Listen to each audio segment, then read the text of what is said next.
lahat ng mga tao sa loob ng House of Representatives, naririnig naman nila yung usapan sa loob eh. Tsaka yung mga tiga Mindanao, nagkukwentuhan yan. So merong isang tiga Mindanao na nirecruit siya. Sabi sa kanya, uy, dito tayo, Martin Romualdez for President. Tapos, sabi nung kinausap, sabi niya, kasi yung kumausap sa kanya, isang congressman din na tiga Mindanao. Sabi niya, paano si Sara? Si Sara yung kandidato. Tapos sabi niya, wala na yan si Sara. Sabi niya, i-impeach nila yan. So doon ko unang na-confirm. Itong ginagawa lahat, makikita mo sa pronouncements ng Makabayan, impeachment. Sa kanila nang galing una yun. Tapos confirm ko sa recruitment nila sa Martin Romualdez for President doon sa Mindanao. Nangyaring impeachment or yung dalawang impeachment na actually, yung 2025 at saka ngayong 2026. Ngayon balikan natin yung mga nangyari, paano ba ito nagsimula?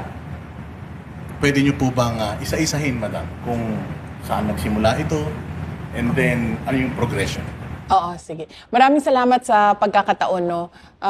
Unahin ko, pag-usapan natin yung confidential funds. Dahil doon na pinaiikot ng mga members ng House of Representatives yung kanilang impeachment ko sa akin. At meron kasing mga miyembro ng House of Representatives nagsasabi na tapos na sana ito kung sumagot lang siya sa amin noon. Tapos na sana ito kung nagsalita lang siya noon. Pero hindi kasi makatotohanan yung sinasabi nila na hindi ako sumagot. Kasi kung maalala ninyo, noong nagbukas sila ng hearings in aid of legislation sa Committee on Governance ng House of Representatives, makikita nyo doon, noong unang-unang hearing, nandoon ako para sumagot. Nagbigay ako ng opening speech. Sinabi ko sa kanila na ito ay fishing expedition sa kawalan ninyo ng ebidensya sa paggamit ng confidential funds. Tapos, ginawa nilang malaking issue yung hindi ko pag-oath. Hindi malaking issue yon dahil nakalagay sa rules nila at binasa ko pa ulit-ulit yung rules ng House of Representatives. Kinonsulta ko pa ang isang abogado, dalawa kami nag-usap. Sabi ko, nakalagay dito, witness lang ang mag-oath. Ang resource persons ay hindi kailangan mag-oath. Pwede kang mag-cooperate, pwede kang sumagot, pwede kang magsalita, pero hindi mo kailangan mag-oath. So yun yung pinaglalaban ko doon. Kasi may rules kayo, sundin naman natin kung ano yung rules ng House of Representatives. Pero gusto talaga nila mag-oath ako, umupo ako doon, at kahit ni isang tanong, wala silang ibinigay sa akin. Napapansin ko na lahat ng tanong nila doon na sa ibang resource persons. So nagpaalam ako kasi sinasayang nila yung oras ko doon So nagpaalam ako sa chairperson ng Committee on Good Governance. At sinabi ko, alis na ako. Maayos naman siyang nagsabi na, okay, sige, alis ka na. Ni-release niya ako, pinaalis niya ako, nagpaalam ako maayos. Kung yung pangalawa, kung maalala ninyo, pangalawang pagpunta ko doon, ay nandoon ako para umappear ulit sa kanilang hearing. At umupo ako doon at sinamahan ko yung mga Office of the Vice President personnel na nagdesisyon na pumunta sa hearings. Tapos, syempre, walang dumidepensa doon sa mga kasamahan ko sa OVP. Ang nangyayari kasi kapag ordinaryo ka na empleyado ng gobyerno o ordinaryo ka na mamamayan, hindi ka pwedeng magsalita doon na ikaw yung tama. Lagi yung congressman yung tama at hindi ka na pwede magsalita kapag sinabi nilang hindi ka na pwede magsalita. So sinabi ko, sinabi ko sa kanila na walang dumidepensa sa Office of the Vice President. So hinamon nila ako. Sabi nila, o sige, pagsalitain ka namin kapag nag-oath ka. So nag-oath ako. Noong nag-oath ako, pinaupo nila ako balik, tapos wala na naman silang tanong. Kahit isang tanong. Noong nag-collapse na yung isang kasamahan namin, si Acosta, doon ako nagpaalam ulit. Sabi ko, alis na ako. Kasi kailangan ko puntahan sa hospital yung kasama ko. Pumayag naman sila na umalis ako, na wala silang kahit isang tanong. Ang totoo niyan, wala silang maitanong sa akin kasi hindi handa yung script nila sa mga tanong. Kung makikita nyo sa mga hearings nila, may binabasa yan sila na script. At yung script na yon, gawa yon ng abogado. Kasi nga, isa siyang fishing expedition for evidence. Naghahanap sila ng kung ano yung pwede nilang gawing ebidensya. Kaya sila nagbabasa. Kapag wala doon, hindi nila masabi. Kasi lahat yan, nakikita nyo, binabasa lang nila. Base sa kung ano yung sinabi ng abogado na itanong ninyo. Kasi ito yung kailangan namin na ebidensya. Na ito din yung sinasabi ko lagi sa lahat ng abogado. Hindi ka pwedeng magbukas ng in aid of legislation, tapos gagamitin mo yung kapangyarihan ng committee na yon para ka kumuha ng ebidensya at sasabihin mo, ay, ito yung kamalian. Nakikita na namin. Hindi pwede yun. So, yun yung sinasabi ko na, na hindi totoo, na hindi ako pumunta, hindi ako sumagot, nandun ako 2 beses, wala ni isang tanong sa akin. Kasi, hindi sila handa na magtanong sa akin. Wala ako sa script na binabasa nila. Pangalawa, kahit pa man na alam ko na fishing expedition yon ng ebidensya, nandun pa rin ako. Umupo pa rin ako, nagpakita pa rin ako sa kanila para makita ng taong bayan na pumunta ang Vice President. Pero kasi, mahaba yung timeline ng mga pangyayari para ko masabi sa inyo at para maipakita ko sa inyo kung paano nila dinevelop yung impeachment at yung mga sinasabi nilang ebidensya nila. So kung okay lang sa inyo, simulan ko siya sa May 11, 2023. Ito yung pinakaunang binanggit ng Makabayan Block ang confidential funds. Sabi nila, kapag daw ako ay naging NTF-LCAC Vice Chair, ay makakahawak daw ako or makakakontrol daw ako ng mas marami pang confidential funds. So, as early as May 11, 2023, nakikita nyo may script na sila. Bakit ba ayaw ako ng Makabayan? So, explain ko lang sa inyo. Kasi sa trabaho ko doon sa Davao City bilang mayor noon, yung programa namin na Peace 911, yung programa na nagtapos sa insurhensiya doon sa Paquibato District ng Davao City, tinarget talaga namin yung mga party list groups na alam namin at may ebidensya siya na meron silang linked sa CPP, NPA, NDF. At ito yung Makabayan Block. Sasabihin man nilang red tagging yan, hindi totoo. May ebidensya na merong mga members, ang mga Makabayan Block, na galing sa kanila papunta sa NPA. Minsan nga, marami ang nagsasabi, yung mga dating rebelde, na-recruit sila galing doon sa Makabayan Block ng mga party list groups. So sumunod nun ay August 8, 2023. Sinabi na ni Franz Castro, sabi niya, OVP's 500 million in confidential funds should be realigned to PCG. So nung sinabi niya yon, napaisip ako, sabi ko, ang Makabayan Bloc, friendly sila sa administration. 'Di ba? Hindi naman sila Makabayan Bloc, wala sa kanila yung prinsipyo ngayon ng korupsyon ng administration eh. Hindi nila nilalabanan yon. So nung nakita ko na nagsalita si Franz Castro kontra sa isang cabinet secretary, sa isang kaalyado ng administrasyon, naisip ko, may go signal ito na kalabanin niya yung dalawang opisina. So merong nagsabi sa kanya na okay lang atakihin mo yung cabinet secretary namin at yung kaalyado namin. So doon ko unang nakita, sabi ko papakialaman nila yung budget. Sumunod noon, nung August 24, 2023, makikita ninyo sa timeline, nagsabi na sila, kailangan investigahan yung 125 million na confidential funds.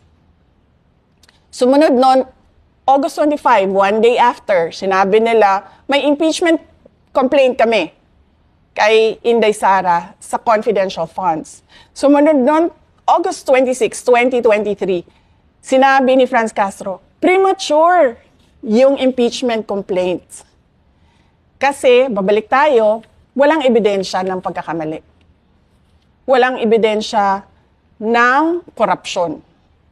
Wala silang makitang mali sa paggamit ng pera. Sumunod noon, August 29, 2023, Makabayan Bloc vows to question Sara Duterte over confidential fund use. So, makita mo na dito, naghahanda sila para sa budget hearing at yung mga tanong nila doon. Pagkatapos nito, makikita nyo, September 4, 2023, Makabayan Bloc, why 2.3 billion ang budget? Bakit daw 2.3 billion ang budget ng Office of the Vice President? Nung nag-appear si Franz Castro sa hearing ng Commission on Audit, sumunod na araw nun, September, or a few days after, September 14, lumabas yung unang-unang Audit Observation Memorandum sa confidential funds ng Office of the Vice President. So makita mo yung timeline. Binuksan nila yung usapan ng confidential funds. Pagkatapos, kinestyon nila bakit may confidential funds. Ngayon, dahil sabi niya, still premature. Nagsalita sila sa hearing ng COA at yung COA naman nagbigay ng AOM. Ito muna ma'am, question muna tayo. Doon muna tayo sa first part. Kasi tila, lahat ng galaw ng impeachment ay from Makabayan Bloc or from these left-leaning Congress or representatives. Pero may part din kasi na lumabas na picture na si Romualdez nakikipag-meeting sa kanila. Do you think na dun meron partisipasyon si Romualdez at inutusan sila? Oo. Totoo yan. Kasi makukuha mo yan sa sinabi sa privilege speech ni Senator Francis Escudero na si Martin Romualdez ang mastermind ng lahat. Kung maalala ninyo, noong nakaraang taon, September 29, 2025, nagsalita si Senator Escudero at sinabi niya yon. At tama ka, kasi pagkatapos nung AOM ng COA sa OVP, September 14 yon, nagsalita na si Stella Kimbo. Dito nanggagaling yung narrative na inubos ng 11 days. Si Stella Kimbo na yon, hindi na ito kaparte ng Makabayan Bloc. Kaparte na ito ng grupo ni Martin Romualdez. Ayan na yung let's stick to the plan. Yan na yun. Yung let's stick to the plan, yun yung kulang pa yung kulang pa yung kanilang ebidensya. So ang ginawa nila, tatanungin natin sa budget hearing yung confidential funds. Na sinasabi naman namin na kung maaalala nyo, mag-isa akong pumunta doon, hindi ko pinasama yung mga tiga Office of the Vice President. Kasi may nagsabi na sa akin galing sa House of Representatives. Sabi niya, mapapahiya yung opisina ninyo. Sabi ko, okay, sige. Sabi ko sa mga kasamahan ko sa OVP, sabi ko, papahiyain tayo So sabi ko, wag na kayong pumunta. Kasi mga ordinaryong empleyado ito, hindi naman itong mga politiko, wala silang power at all. Tapos aatakihin sila, syempre, ng publiko, di ba? Kahit hindi totoo yung mga akusasyon. So sinasabi ko doon sa budget hearing, wala kaming request ng confidential funds. Pero bakit kayo nagtatanong tungkol sa confidential funds? Dalawang tanong lang doon ang hindi confidential funds. Lahat yon puro confidential funds na wala naman sa budget proposal ang confidential funds. So, makikita mo, nagsalita na si Kimbo. Dito nanggaling ang narrative na, inubos ang pera, nilustay ang pera ng 11 araw, 11 days. So, dyan nagsimula yon. Tapos, sumunod na yung September 25, 2023. Yan na yung sinasabi ko sa inyo. May kinalaman si Martin Romualdez dahil yung Makabayan Block, nakipag-meeting sa kanya, sa opisina niya. Nag-meeting kami, sila naman yung nagsabi publicly. Nag-meeting kami patungkol sa confidential funds. So dun na semento yung partnership, kumbaga, ni Martin Romualdez at nung Makabayan Block. Na kung makikita ninyo, pagkatapos ng September 25, lumabas October 3, 2023, ang pangalawang AOM ng Commission on Audit. Kasi paniwala ko, yung unang AOM, nakita ng Commission on Audit, wala tayong makukuhang ebidensya dito. Dadagdagan natin yung AOM. Gagawin nating papahirapan natin sila na mag-comply ng documents. Bigay tayo ng isa pang AOM para may makuha tayong ebidensya. Ma'am, pwede natin explain ko ano yung AOM sa mga hindi nakakaalam po ng AOM. Opo. Ang AOM ay ito yung Audit Observation Memorandum. Na kung makikita nyo sa Office of the Vice President, lahat ng AOM namin, nasasagot namin. Kaya namin nakukuha yung unmodified opinion. Kasi wala naman kasi talaga kaming ginawang katiwalian.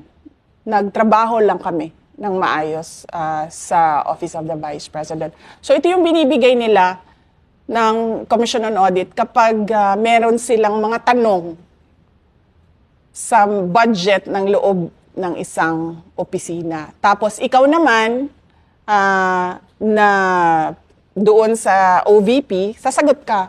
O ito yon, yung tanong mo, ito yung sagot niyan. Ito yung sagot. Pero makikita nyo dito, nasagot namin lahat. Meron kaming notice of dismissal sa timeline. Makikita nyo rin kung kailan lumabas yung notice of dismissal. So, nag-meeting sila. Martin Romualdez, Makabayan. 8 days after, lumabas ang pangalawang AOM. Noong, syempre alam ko na na impeachment ito. Kasi, lahat ng mga tao sa loob ng House of Representatives, naririnig naman nila yung usapan sa loob Tsaka yung mga tiga Mindanao, nagkukwentuhan yan. So merong isang tiga Mindanao na nirecruit siya. Sabi sa kanya, dito tayo, Martin Romualdez for President. Tapos, sabi nung kinausap, sabi niya, kasi yung kumausap sa kanya, isang congressman din na tiga Mindanao. Sabi niya, paano si Sara? Si Sara yung kandidato. Tapos sabi niya, wala na yan si Sara. Sabi niya, i-impeach nila yan. So doon ko unang na-confirm. Itong ginagawa lahat makikita mo sa pronouncements ng Makabayan, impeachment. Sa kanila nang galing una yun. Tapos confirmed ko sa recruitment nila sa Martin Romualdez for President doon sa Mindanao. Anong year to? 2023. So, isang taon pa lang after yung manalo. Kasi kung makita nyo sa mga sumusunod na budget, nandun yung AKAP, AIX, tupad na pinamimigay nila sa bagong Pilipinas caravan nila. Kasi iniisip siguro nila, yun yung paraan kung ito yung vehicle, kumbaga, sasakyan niya papunta sa presidency. Yung pamimigay ng pera kung saan-saan. Na hanggang ngayon, by the way, walang tumingin kung totoo nga ba yung mga recipients doon sa AIX at sa tupad at sa AKAP na nilabas na pera ng gobyerno. So parang sinasabi niyo po pala yung nauna yung idea na impeachment bago maghanap tayo ng ebidensya. Yes. So hindi yung, 'di ba, pag may kaso ka titingnan muna kung anong nangyari tsaka kakasuhan. Dito, nauna yung impeach natin, hanap tayo ngayon ng ebidensya. Ganun yung makikita mo sa timeline nila, sa lahat ng mga sinabi nila. Makikita mo siya. Nilatag kasi namin lahat eh. Paano ba ito nagsimula? Saan ba ito nagsimula? So, makikita mo doon, lalong-lalo na sa word na still premature.